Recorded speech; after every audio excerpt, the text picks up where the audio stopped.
कक्षा षष्ठी संस्कृत त्रयोदशा पाठ गीतामृतम। गीतामृतम ये 13वां पाठ है। इस पाठ में कुरुक्षेत्र के मैदान में भगवान श्री कृष्ण अर्जुन को गीता का उपदेश दे रहे हैं। कुरुक्षेत्र के मैदान में दोनों सेनाओं के मध्य जब रथ को लेकर कृष्ण पहुंचते हैं तो अर्जुन देखते हैं कि हमारे सामने हमारे सगे संबंधी खड़े हैं हमसे युद्ध करने के लिए। अपने सगे संबंधियों को, अपने चाचा, ताऊ, दादा, साला, गुरु, आचार्य, उनको देख करके अर्जुन को मोह हो जाता है और वह अपने धनुष बाण को रथ के एक भाग में रख देते हैं और बैठ जाते हैं। कृष्ण से कहते हैं कि हे कृष्ण, मैं युद्ध नहीं करूँगा। फिर कृष्ण के मोह को दूर करने के लिए गीता के 700 श्लोकों के द्वारा भगवान श्री कृष्ण उनको उपदेश देते हैं और उन 700 गीता के श्लोकों में से केवल 6 श्लोक इस पाठ में है। इसे पहले पढ़ेंगे, अर्थ समझेंगे। देहिनोऽस्मिन् यथा देहे कौमारं यौवनं जरा तथा देहांतर प्राप्तिर धीरस्तत्र न मुह्यति। इस श्लोक में आत्मा की अमरता की बात कही गई है। जो हमारी आत्मा है वह अमर है।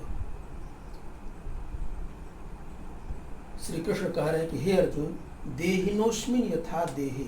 यथा, यथा माने जिस प्रकार, देहिनः, देहिनः माने जीवात्मा के, देहिनः, देहि माने जीवात्मा, देहिनः जीवात्मा के षष्ठी भक्ति में हो जाएगा देहिनः। देहि माने जीवात्मा, देहिनः जीवात्मा के, अस्मिन् देहे, अस्मिन् माने इसमें, देहे माने शरीर में, देहे माने शरीर में। तो जिस प्रकार जीवात्मा के इस शरीर में कौमारम, कौमारम माने कुमार, कौमारम माने कुमार, जिसे बचपन हम कहते हैं, बचपन की अवस्था। फिर यौवन, यौवन माने जवानी, और जरा, जरा माने बुढ़ापा। ये 3 अवस्थाएं होती है। तो जिस प्रकार जीवात्मा के इस शरीर में कुमार, यौवन, जवानी और जरा, जरा माने बुढ़ापा, ये 3 अवस्थाएं होती हैं। तथा, तथा माने उसी प्रकार, देखिए तथा माने वैसे ही, उसी प्रकार ही देहांतर प्राप्ति, देहांतर प्राप्ति माने दूसरे शरीर की प्राप्ति होती है। ये दूसरे शरीर की प्राप्ति किसको होती है? जीवात्मा को होती है। तो उसी प्रकार दूसरे शरीर की प्राप्ति भी होती है। धीरस्तत्र न मुह्यति। धीर यानी महान लोग, धीर, धीर का मतलब महान, महान व्यक्ति, तत्र माने वहाँ, माने दूसरे शरीर की प्राप्ति में, न मोह्यति माने मोह नहीं करता। अर्थात एक शरीर से जब जीवात्मा दूसरे शरीर को प्राप्त होता है तो उससे महान लोग मोह नहीं करते हैं। अर्थात शरीर के त्यागने पर, शरीर माने शरीर के मर जाने पर उस महान लोग वहाँ मोह नहीं करते। तो एक बार फिर से देखेंगे, देहिनोऽस्मिन् यथा देहे माने जीवात्मा के इस शरीर में जिस प्रकार कुमार माने बचपन, यौवन, जवानी और जरा माने बुढ़ापा, ये 3 अवस्थाएं होती हैं। तथा देहांतर प्राप्ति, उसी प्रकार दूसरे शरीर की प्राप्ति भी होती है। देहांतर में दूसरे शरीर प्राप्ति।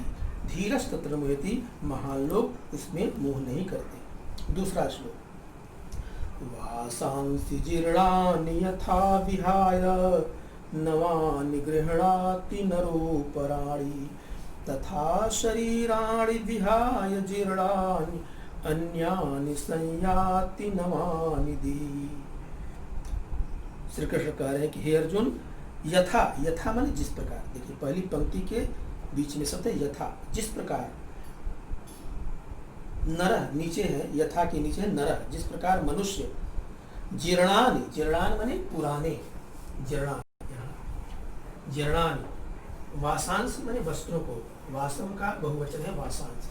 जीर्णानि वासांस माने पुराने वस्त्रों को, विहाय, विहाय माने छोड़कर, अपराण माने दूसरे, नवान माने, नवानि माने नए, नवान, नवानि नए, गृह्णाति माने ग्रहण करता है, ग्रहण करता है। तो जिस प्रकार मनुष्य पुराने वस्त्रों को छोड़ करके, यथा नरः, यथा माने जिस प्रकार, नरः माने मनुष्य, जीर्णानि वासांसि माने पुराने वस्त्रों को, विहाय माने छोड़कर, अपराण माने दूसरी, नवान माने नए वस्त्रों को ग्रहणात् माने ग्रहण करता है। तथा माने उसी प्रकार, देही माने जीवात्मा, उसी प्रकार जीवात्मा जीर्णानि शरीराणि विहाय माने पुराने शरीर को, जीर्णानि माने पुराने, शरीराणि माने शरीर को, विहाय माने छोड़कर, अन्यान संया, अन्यान नवान संयात, अन्यान माने दूसरे, नवान नए शरीर में संयात प्रवेश करता है। तो जिस प्रकार मनुष्य पुराने वस्त्रों को छोड़ करके दूसरे नए वस्त्रों को ग्रहण करता है, वैसे ही जीवात्मा भी पुराने शरीर को छोड़ करके नए शरीर में प्रवेश करती है, नए शरीर को प्राप्त करता है।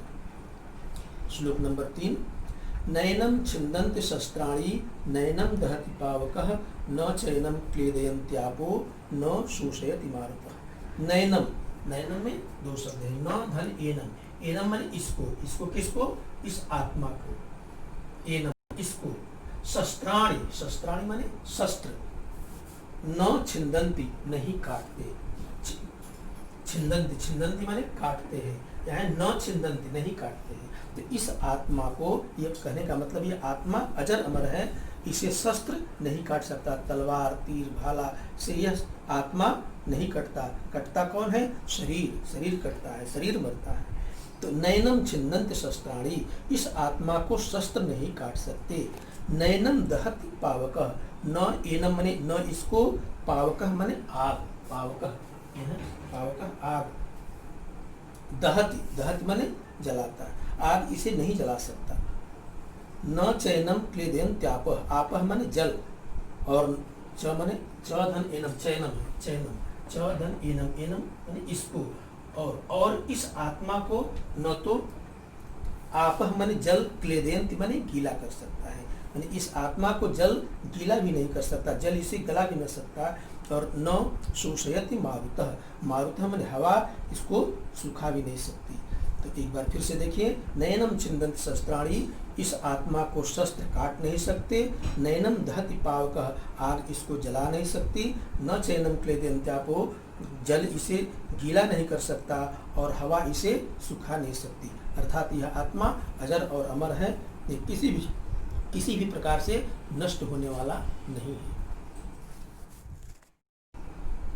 श्लोक संख्या 4, सुख दुखे समे कृत्वा लाभा लाभौ जया जयौ ततो युद्धाय युज्यस्व नैवं पापम अवाप्स्यसि। सुख दुखे, सुख दुखे का अर्थ होगा सुख और दुख, इसका समास विग्रह होगा सुखम च दुखम च, यहाँ समास विग्रह नहीं लिख रहे हैं, सुखम च दुखम च माने सुख दुखे, सुख और दुख। ऐसे ही लाभा लाभौ, लाभ और अलाभ, लाभा लाभ, लाभ और अलाभ, लाभः च अलाभः च, इसका समास विग्रह करेंगे लाभः च अलाभः च। ऐसे ही जया जयौ, जयः च अजयः च, जय और अजय, अजय माने पराजय। तो सुख दुखे लाभा लाभौ जया जयौ, सुख दुखे सुख और दुख, लाभा लाभौ लाभ और अलाभ, अलाभ का मतलब हानि, लाभ और हानि। ऐसे ही जया जयौ, जय और अजय, अजय माने पराजय, जय और पराजय। तो श्री कृष्ण कह रहे हैं कि हे अर्जुन, सुख दुखे लाभा लाभौ जया जयौ, सुख और दुख, लाभ और अलाभ यानी हान, और जया जयौ, जय और अजय माने पराजय, जय और पराजय। इसको समे कृत्वा माने समान समझकर, समान करके, कृत्वा माने करके, यानी समान मानकर, युद्धाय युज्यस्व माने युद्ध के लिए, युज्यस्व माने उठ खड़े हो, युद्धाय, युद्धाय माने युद्ध के लिए, युज्यस्व माने उठ खड़े हो। नैवं पापम अवाप्स्यसि, नैवं माने न धन एवं, एवं माने इस प्रकार, पापम न अवाप्स्यसि, पापम माने प्राप्त, पाप को न माने नहीं, अवाप्स्यसि माने प्राप्त करोगे, माने इस प्रकार से तुम पाप को प्राप्त नहीं करोगे, अर्थात तुम्हें पाप नहीं लगेगा। यानी तुम सुख दुख लाभहान जय और पराजय को समान समझ करके केवल युद्ध के लिए उठ खड़े हो जाओ, तुम्हें कोई पाप नहीं लगेगा। श्लोक संख्या 5, कर्मण्येवाधिकारस्ते मा फलेषु कदाचन मा कर्मफल हेतुर्भू मा ते संगोष्ठ कर्मणि। श्री कृष्ण कह रहे हे अर्जुन, कर्मणि एव अधिकारस्ते, देखिए कर्मणि एवाधिकारस्ते, इसका संधि विच्छेद होगा कर्मणि एव अधिकारः ते। कर्मणि माने कर्म में, एव माने ही, अधिकारः माने अधिकार है, ते माने तुम्हारा। हे अर्जुन, तुम्हारा केवल कर्म करने में ही अधिकार है। कर्मणि एवाधिकारस्ते, तुम्हारा केवल कर्म करने में ही अधिकार है, अर्थात तुम कर्म करने के ही अधिकारी हो। माँ फलेषु, फलेषु माने फल में, कदाचन माने कभी भी, माँ माने नहीं, माने फल में तुम्हारा कोई अधिकार नहीं है, माने कर्म के फल के तुम अधिकारी नहीं हो। माँ फलेषु कदाचन, तुम कर्म के फल के कभी भी अधिकारी नहीं हो। माँ कर्म फल हेतु, माँ माने मत, नहीं, कर्म फल हेतु माने कर्म के फल के हेतु, हेतु माने कारण, माने कर्म के फल के कारण माँ भू माने मत बनो। माँ कर्म फल हेतु भू, भू माने बनो, माने तुम कर्म के फल के कारण मत बनो। माते संगुष्ट कर्मणि, माने ते संग माने तुम्हारा, आसक्ति, तुम्हारी आसक्ति, संग माने आसक्ति, अकर्म माने अकर्म में, तो अकर्म में भी तुम्हारी आसक्ति न हो, यानी तुम हमेशा कर्म करो। अकर्म माने कर्म न करना, तो अकर्मणि माने कर्म न करने में, अकर्मणि माने अकर्म में, अर्थात कर्म को न करने में तुम्हारी आसक्ति न हो, अर्थात तुम कर्म की ओर प्रवृत्त हो, हमेशा कर्म करते रहो। एक बार फिर से देखेंगे, कर्मणि एवाधिकारस्ते, हे अर्जुन, तुम्हारा कर्म करने में ही केवल अधिकार है। फलेषु माने फल में, कदाचन कभी भी अधिकार नहीं है। माँ कर्म फल हेतुर्भु, तुम कर्म के फल के कारण मत बनो, और अकर्म यानी कर्म न करने में भी तुम्हारी आसक्ति न हो। और छठा श्लोक अंतिम है, क्रोधात् भवति सम्मोहः, सम्मोहात् स्मृति विभ्रमः, स्मृति भ्रंशात् बुद्धिनाशो, बुद्धिनाशात् प्रणश्यति। क्रोधात् भवति सम्मोह, क्रोधात् माने क्रोध से, क्रोधात् माने क्रोध से, भवति माने होता है, सम्मोह, सम्मोह माने मूढ़ भाव, मूढ़ माने आधा पागल जिसे कहते हैं, आधा पागल की स्थिति, उसे कहते हैं सम्मोह, मूढ़ भाव भी कहते हैं। तो क्रोध से सम्मोह उत्पन्न होता है, अर्थात क्रोध से व्यक्ति में मूढ़ भाव आता है। और सम्मोहात् माने मूढ़ भाव से स्मृति विभ्रम माने स्मृति में विभ्रम होता है, स्मृति में भ्रम उत्पन्न होता है, माने स्मृति का नाश होता है।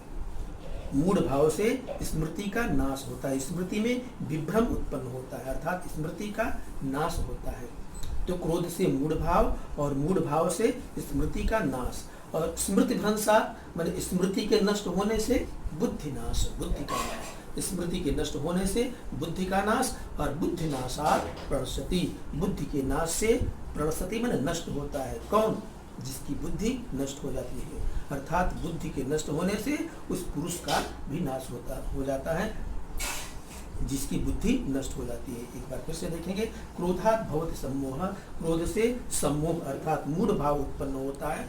सम्मोहात् माने मूढ़ भाव से स्मृति में विभ्रम उत्पन्न होता है, स्मृति में भ्रम उत्पन्न होता है, और स्मृति नष्ट होने से बुद्धि का नाश होता है। स्मृति भ्रंशात् माने स्मृति के नष्ट होने से, स्मृति माने यादगार, स्मृति के नष्ट होने से, यादगार के नष्ट होने से बुद्धि का नाश होता है, और बुद्धि के नाश होने से मनुष्य का नाश होता है।